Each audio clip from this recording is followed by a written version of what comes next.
and welcome to the Moss Coaster tutorial for our brand new moss kit, the Disco Daisy. Now, this was inspired by our 4th birthday sale that we celebrated, and the theme around the sale has been all kinds of like funky and fun celebrations. We wanted to have a little disco campaign, and so I knew I wanted to make something really fun and cute and colorful, but also still usable for your desk. So this is where the idea of the Disco Daisy came. So these are actually inspired by gerberas. If anyone knows those beautiful, colorful gerbera flowers, they're like a gorgeous daisy that comes in all kinds of shades. And so I was really inspired by my favorite colors of gerberas.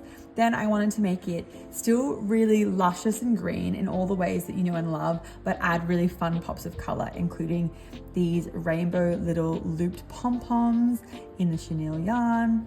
We also have these tiny little pink pom-poms peeking out amongst our bobble yarn. And then finally, we're using a brand new material, this synthetic mohair that just creates such a fun, gorgeous, mossy effect. And I am just obsessed. I hope you guys enjoy this kit as much as I enjoyed creating it. And let's dive in.